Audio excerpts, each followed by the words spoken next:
લોકસભા ચૂંટણીની એક બેઠકનું પરિણામ આવી ચૂક્યું છે અને તે બેઠક છે દીવ દમણ બેઠક. ત્યાં ભાજપને હાલ અત્યારે સૌથી મોટો ઝટકો લાગ્યો છે. અપક્ષ ઉમેદવાર હતા ઉમેશ પટેલ. ઉમેશ પટેલની ત્યાં જીત થઈ છે. જી, ભાજપને આ કેટલો મોટો ઝટકો કહી શકાય, કારણ કે અપક્ષ ઉમેદવાર તરીકે ઉમેશ પટેલ એકલા હાથે લડ્યા અને તે જીત્યા. ચોક્કસ આ ભાજપ માટે એવું કહેવાય, કદાચ ભાજપ બીજે બધે ગુજરાતમાં જીતશે પણ ગઢ આવ્યો પણ સિંહ ગયો એના જેવી હાલત છે. ત્યાં મૂર્ત કોંગ્રેસી અને કેતન પટેલ જે અત્યારે કોંગ્રેસના ઉમેદવાર હતા એમના ખાસ મિત્ર એવા ઉમેશ પટેલ અપક્ષ તરીકે ચૂંટણી લડ્યા હતા. અને લાલુભાઈ જે અત્યારે સાંસદ હતા એમને બદલવા માટેની વાત પણ થતી હતી, પરંતુ ભાજપ ઓવર કોન્ફિડન્સમાં હતું. ભાજપને એમ હતું કે અમારી પાસે માછીમારો છે અને સાથે એક નાનો વિસ્તાર છે અને એને કારણે કદાચ અમે આ બેઠક જીતી શકીશું. બીજું ભાજપના મગજમાં એમ પણ હતું કે કોંગ્રેસના જે મત છે એ મતોનું વિભાજન થશે. કેતન પટેલ અને ઉમેશ પટેલમાં મતોનું વિભાજન થશે. પણ ઉમેશ પટેલ એવી રીતે જીતી આવ્યા છે કારણ કે એમની પાસે કોઈ સંગઠન નહોતું, ખાલી મિત્રો, એમના મિત્રોના સહયોગથી આ બેઠક એ જીત્યા છે. બહુ નાની બેઠક, પરંતુ દમણ અને દીવ બંને એવા વિસ્તારો છે કે એક વિસ્તારથી બીજો વિસ્તાર 600-700 કિલોમીટર દૂર છે. બંને વિસ્તારો સાચવીને બેલેન્સ કરીને ઉમેશ પટેલ જે જીત્યા છે એ એક આખા મારા દેશ માટેની એક અલગ ઇતિહાસ કદાચ સર્જી શકાય કે એક અપક્ષ ઉમેદવાર આ રીતે આટલા ડિસ્ટન્સ, કારણ કે અહીંયાથી પ્રચાર કરવા તમારે જેવું હોય તો બી આ એક વિસ્તારથી બીજા વિસ્તારમાં જવા માટે થાય.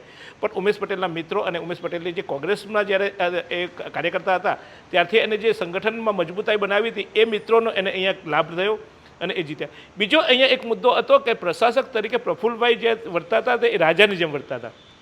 કોઈ અધિકારી, કોઈ સ્થાનિક નેતાઓને પૂછવું નહીં, એવા સ્થાનિક નગરપાલિકા વિસ્તારો હતી કે અથવા સ્થાનિક પ્રમુખોને પૂછવું નહીં, અને એક પ્રશાસક તરીકે તેઓ એક રાજાની જેમ વર્તતા હતા, રાજાની જેમ નિર્ણય હતા. પ્રજા પણ થોડીક નારાજ હતી કે આ ભાજપવાળા જો આવી રીતે અધિકારીઓ અથવા તો આવી રીતે પ્રશાસકો મૂકી દે અને એને લઈને અમારે બધું વેઠવું પડે, કારણ કે બહુ નાનો વિસ્તાર છે અને એક નાના નાના મુદ્દાઓની અસર થતી હોય. ત્યાં કોઈ પણ નિર્ણય લેવો હોય, એક માનને કે પાણી આપવાનો સમય અથવા તો કોઈ બાબત હોય તો એ પ્રશાસક નક્કી કરતા હતા અને પ્રશાસક પ્રજાના પ્રતિનિધિઓને પૂછતા જ હતા. એટલે પ્રજા એમાં ઇન્વોલ્વ નથી થતી. એટલે એક ભાજપ તરફ થોડોક અનદેખો પણ હતો કે લોકોને આમાં અણગમો પણ હતો કે આ પ્રશાસકવાદી મુદ્દો છે અને એ મુદ્દો કદાચ આને અસર કરી ગયો અને ઉમેશ પટેલ જે જીત્યા. પણ એક અસલ વિજય કહી શકાય અથવા તો એક રાજનીતિમાં એક નવો અધ્યાય ઉમેરાય કે જો તમે સારી રીતે કાર્યકર્તાઓ સાથે સંકલન રાખો તો વગર પક્ષે પણ ચૂંટી શકાય, અને એ રીતે આ ઉમેશ પટેલ જીત્યા છે. અને ઉમેશ પટેલનો વિજય આખા ભાજપ માટે અને ખાસ કરીને દેશના રાજકારણ માટે એક નવી દિશા અને દશા આપે છે. જી, વાત ઉમેશ પટેલની થઈ. ભાજપ ઉમેદવાર લાલુ પટેલ હતા. ઘણી માંગો હતી કે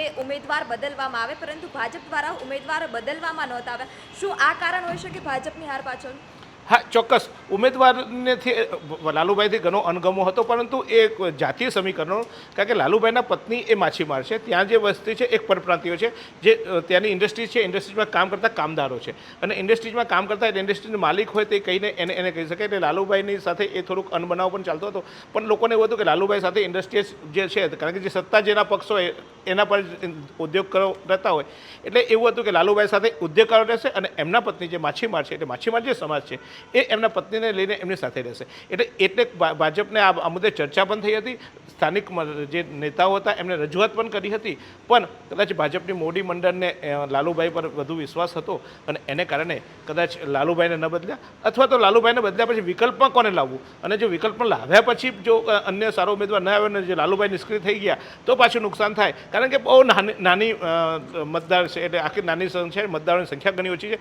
એટલે જો 2000 મતદારો પણ જો નારાજ આગા પાછા થાય તો એ પરિણામ પર અસર થાય. એટલે કદાચ ભાજપના સંગઠને એ અર્થે પણ કદાચ નહીં બદલ્યા હોય, પણ જો બદલ્યા હોતે તો શું થતે અને જો કદાચ નહીં બદલ્યા હોતે તો શું થતે એની ચર્ચા કરવા કરતાં ઉમેશ પટેલે જે રીતે આગળ વધીને કામ કર્યું અને એક કોંગ્રેસમાં જ રહીને કોંગ્રેસના કેતનભાઈ એમના બહુ સારા મિત્ર હતા. અત્યારે પણ એવી વાત હતી કે કેતન પટેલને ચૂંટણી લડાવવાની જગ્યાએ ઉમેશ પટેલને કોંગ્રેસમાં લડાવવામાં, પણ કેતનભાઈને એવું હતું કે ગઈ વખતે બહુ ઓછા મતથી જીત્યો છું તો આ વખતે જીતી જવા, અને એ ચર્ચા થઈ હતી. અને એ ચર્ચાને કારણે કદાચ કેતનભાઈને એમને તક ના આપી ઉમેશભાઈ જાતે જ લડ્યા અને લાલુભાઈને બદલવાની જરૂર એ સ્થાનિક ભાજપને લાગતી હતી, પણ તેમ છતાં નહીં બદલ્યા અને કદાચ એ પણ આ એક મુદ્દો હોઈ શકે.